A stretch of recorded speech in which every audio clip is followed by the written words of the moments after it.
बात ये है कि खेती के ये कानून हम सब के जितने खिलाफ है और उससे अधिक जो है मजदूरों का प्रबंध करने के लिए, उनकी आजीविका छीनने के लिए अभी भी हमारे पास दिहाड़ी मजदूरी नहीं है।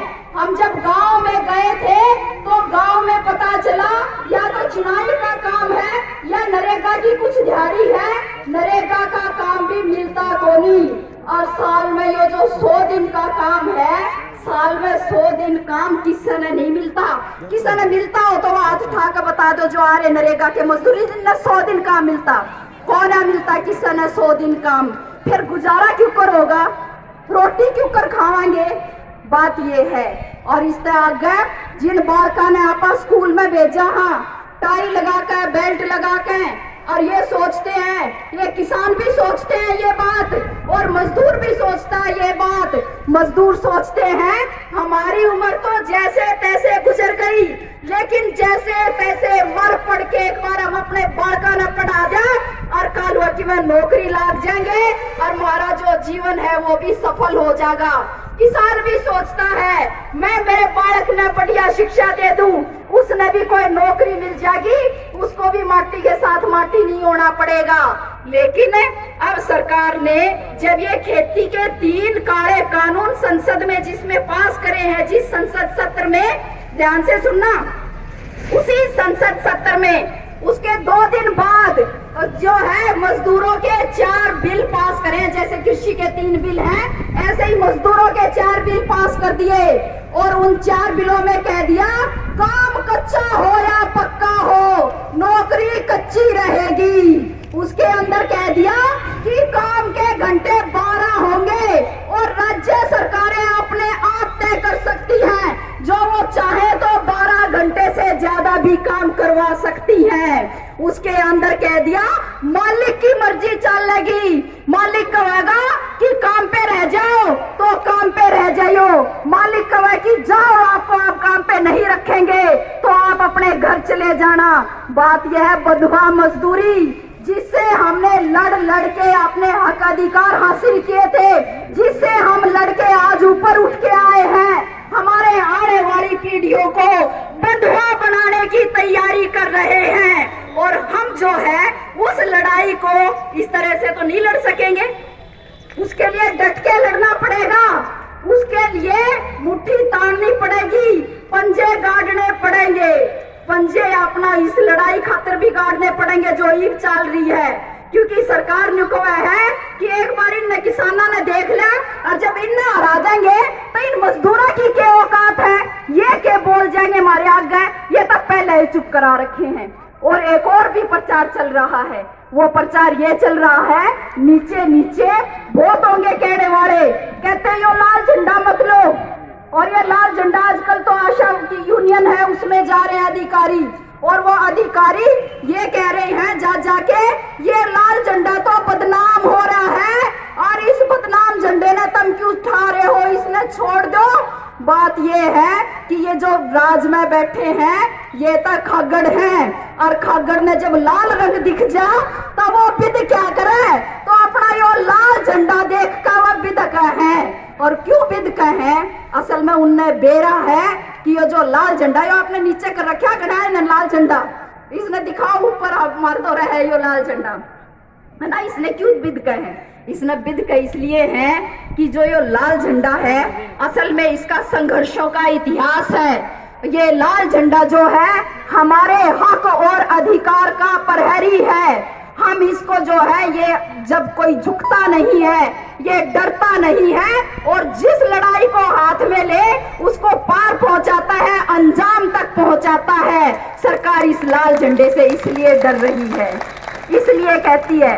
और कुछ जो है और भी मिल जाते हैं सरकारी एजेंट जो बीच बीच में आंदोलनों के बीच में घुस जाते हैं, कुछ किसानों के भी आंदोलन के बीच में घुसे हुए हैं, वहां पे भी वो चर्चाएं चलाते हैं कि ना ये लाल झंडा ना उठाइयो, बाकी किस रंग का झंडा ले लो। फिर कुछ बाता ना आ जा, फिर नु कहेंगे ना लाल नहीं धोला दे दो झंडा, हमने पीला दे दो झंडा।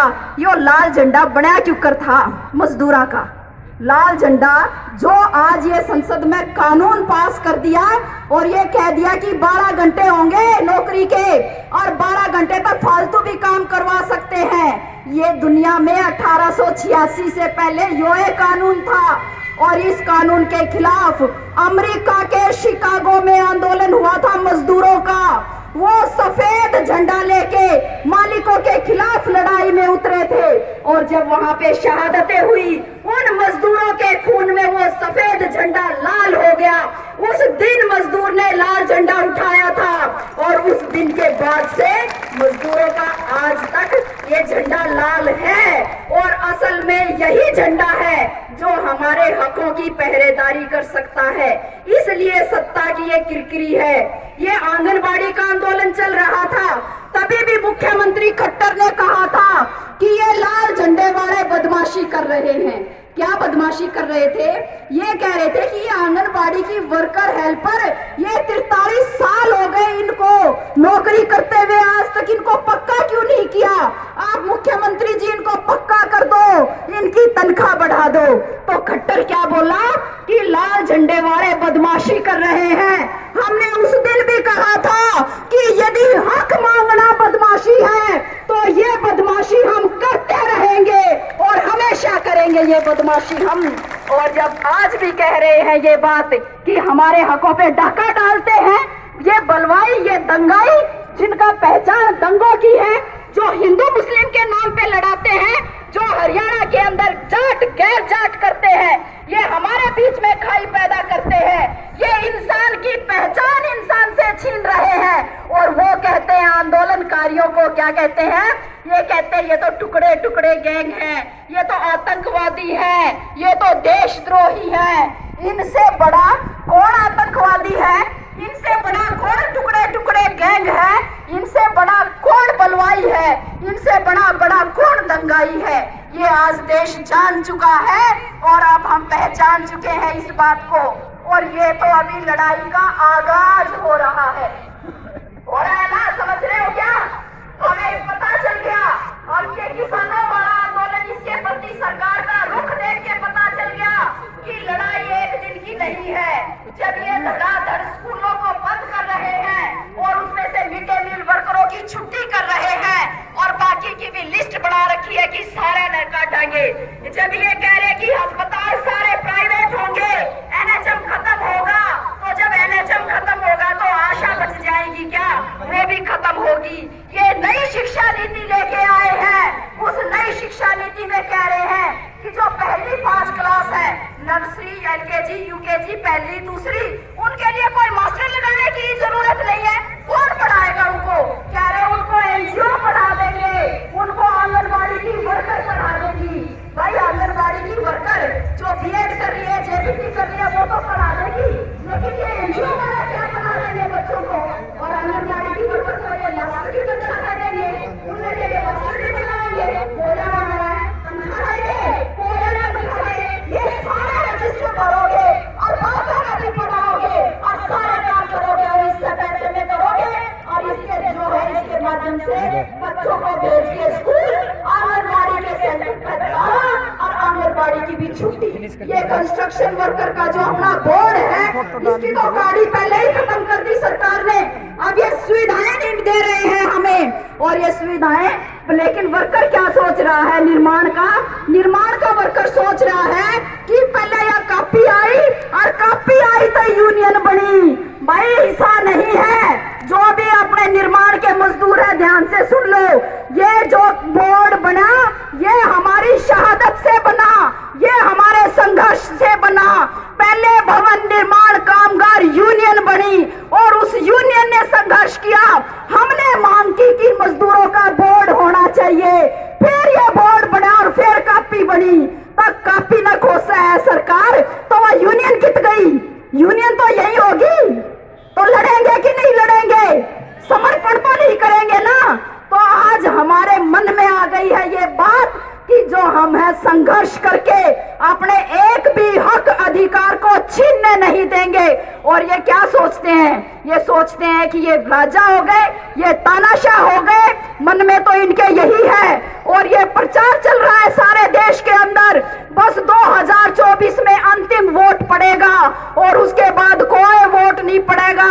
फिर जो है ये मोदी, और मोदी तो अगला नाम भी ले योगी यो देश का राजा बन जाएगा। हम बनन देंगे के हमारे हका पे डाका डाल के ये राजा बनेंगे। हम इन्हें खींच लेंगे जो हम पर नारा लगाते हैं कि नहीं डरेंगे घुड़की से, खींच लेंगे कुर्सी से। तो हमने ये नारा पूरा करना है भाई, कोई हमारी नहीं सुनेगा। आज हम नारा लगा रहे हैं, अंतिम बात कह रही हूं मैं अपनी, नारा लगा रहे हैं किसान मजदूर एकता जिंदाबाद। तो इस किसान मजदूर एकता को हमें अपनी गली गली में जिंदाबाद करना है।